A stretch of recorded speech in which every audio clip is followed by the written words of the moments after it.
างแทงต้องมากินแตงเขาตายพอเห็นใจเขาเป็นแม่ไม้ผัวจากเขาทิ้งเธอไปตั้งหลายปีที่ผ่านมาผมเลยเมตตารับรักษาเพศใจเหมือนกำสำแกงไข่นอสับแซงปนปีผัวเก่าเขานี้กลับมาดีกันใหม่ทั้งที่เรานั่งเฝ้าเอาใจดูแลรับใส่ไม่ห่างไกลลับตาเราเป็นเหมือนส่วนเกินต้องหลีกทางเดินห่างเหินกันไปดีกว่ามีรักสามเศร้ายอมให้เขากลับมาหลีกไปให้ไกลดีกว่าเพื่อตัดปัญหารักซ้อนใจสูญสิ้นเธอไปมันปวดหัวใจนักหนาซ้ำอุรามีใครรักษาแผลให้พอเขาทำมาให้เรารักษาแผลใจถึงเขาเราแพ้พ่ายต้องเอาหัวใจไปรักษาเอง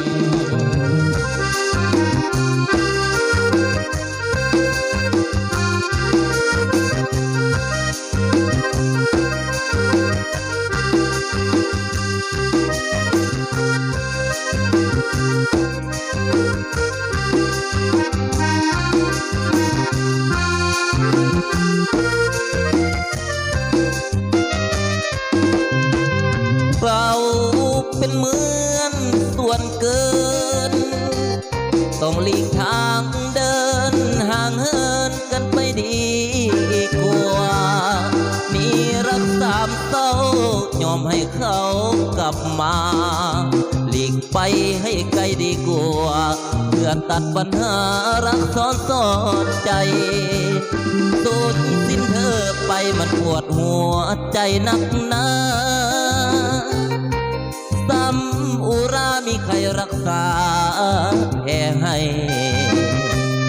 พอเขาทำมาให้เรารักษาแผลใจถึงเขาต้องแพ้พ่ายต้องเอาหัวใจไปรักษาเอง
ไปเดินก่อนคืนอย่าได้ละแวงไปแต่เศร้าหอดแรงจะฝนหรือแรงบ่เคยไว้วันนักธุรกิจเอาชีวิตสู้เป็นเดิมพันเมียอยู่บ้านอย่าได้ไว้วันให้น้องนั้นเฮ็ดใจใหญ่เวียกน้อยเวียกใหญ่ก็ไปตามใจลูกค้าเวียกงานเอาแต่มันสิมา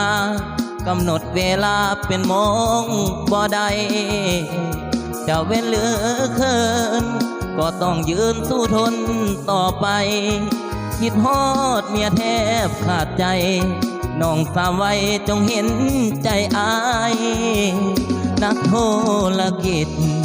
ผู้ช่วยคิดก็คือพันยาคอยเตือนยามไปยามมาเป็นที่ปรึกษาของอายเป็นผู้จัดสรรช่วยกันให้ได้ดังหมายน้องอย่าละแวงแต่อายทางน้องเพียงกายนั่นเด้องามงอนไปเด้อไปเดินน้องอย่าตื่นตกใจผู้หานท่านเคยว่าไว้เหตุใจใหญ่ใหญ่คือพระเวสสันดรหัวธุรกิจบอกเคยคิดนอกใจงามงอนเมียอยู่บ้านอย่าได้สั่นคลอนถึงยามนอนผัวกอดหมอนแอนเมีย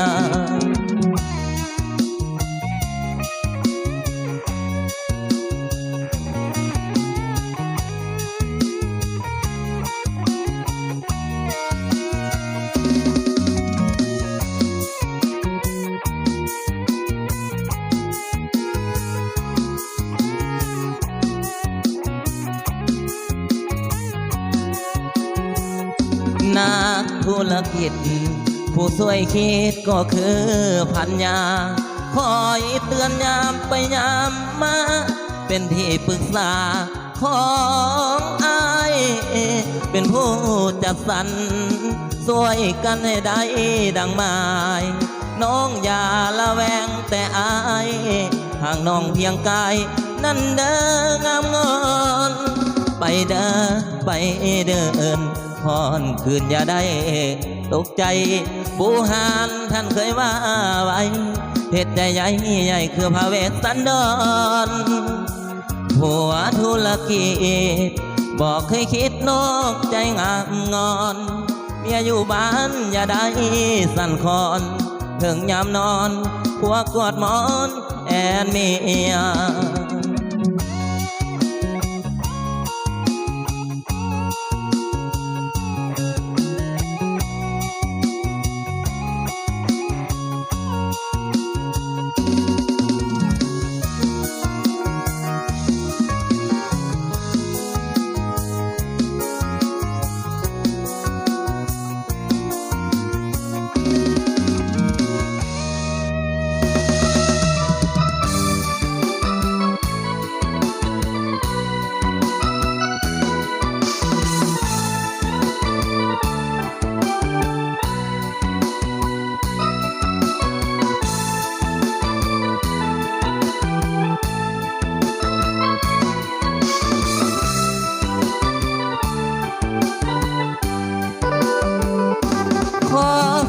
สำเนียงเสียงเพลงนี้กับสายลม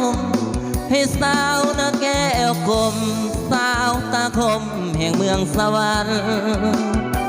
เมื่อฟังเสียงเอ่ยสาวเอ่ยอย่าด่วนลืมกันดังในค่ำคืนนั้นที่เฮาสองหักกันซึ้งใจอายห่างน้องนางก็เพียงแต่ห่างกายาจิตใจและดวงอุลาอุทิศมาบอกเคยหวั่นไหวยังหักน้องอยู่ยอดสู้เจ้าอย่าน้อยใจถึงเฮาจะอยู่ห่างไกลห้องหัวใจเฮาให้ตรงกันใจอายใจน้องสองใจเฮาให้กลมเกี่ยวอย่ามีซึ่งวันคนเดียวบิดเบี้ยวเอหันขอให้เหมือนเก่าทั้งเฮาเคยอยู่ร่วมกันดังในค่ำคืนนั้นที่เฮาสองหักกันซึ้งใจขอฝากสัญญานี่มาพร้อมกับเสียงเพลงให้สาวนักแก่จงเก่งอย่าเป็นนักเลงป่าใจสายนักแก่สาวอย่าทำท่าเป็นคนลืมไว้อย่าแกล้งปานหัวใจของผู้ชายเถิดสาวนักแก่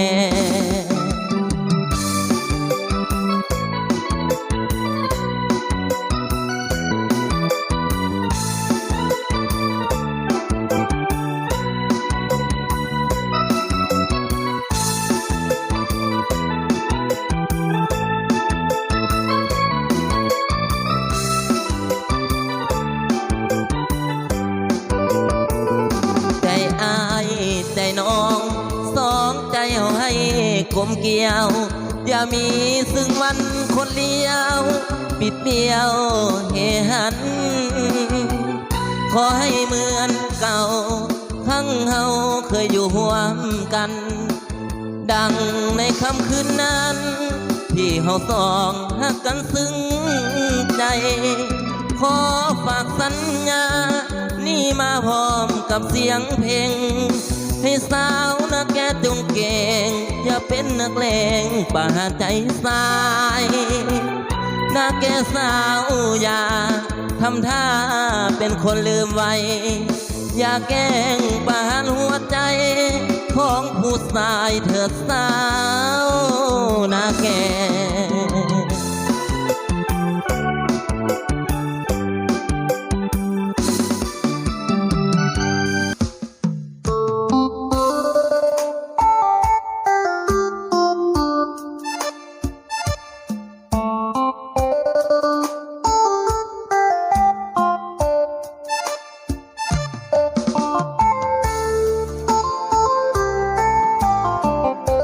เมื่อคืนนี่นอนบ่ได้เบิดคืนอยากร้องเพลงแหง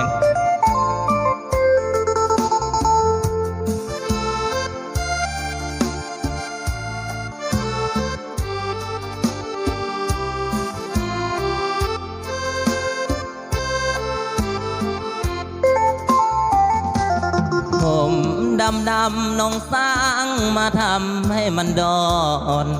บางคนก็แดงเป็นบอนโดยหน้าสะอ่อนเมื่อยามเห็น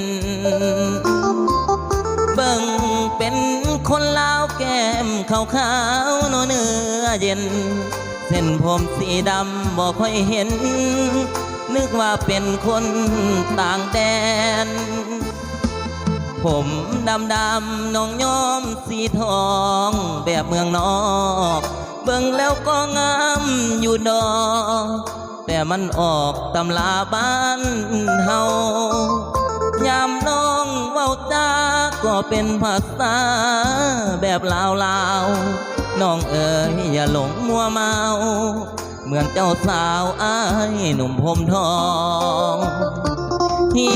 ดของลาวเก้าผมเบียงแพ้เคยมีมาตั้งแต่น้องอย่าไปแห่สังคมบ้านเขาเรื่อง22ของ14ประเพณีลาวยังมีของกินกับข้าวยังมีลาบเท่าป่นปลาดุกนาผมดำอายว่ามันงามเป็นหนึ่งเบิ่งแล้วงามซาบซึ้งใจลำพึงเสน่ห์มาแหงเขาเป็นคนลาวน้องแก้วตาอย่าลงสีแสงน้องอย่าไปลงผมแดงน้องลาคำแพงจนลืมผมดำ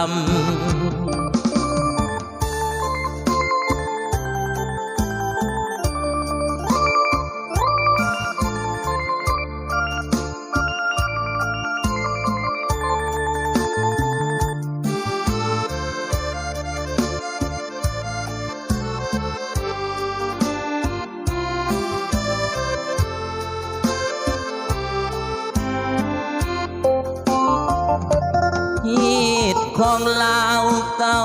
ผมเบียงแพ้เคยมีมาตั้งแต่น้องอย่าไปแห่สังคมบ้านเขาเรื่อง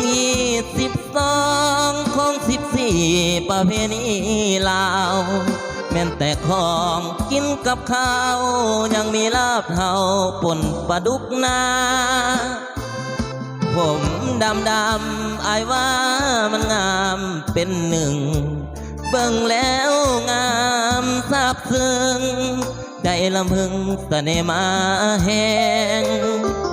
เขาเป็นคนลาวน้องแก้วตาอย่าลงสีแสงน้องอย่าไปลงผมแดงน้องลาคำแพงจนลืมผมดำ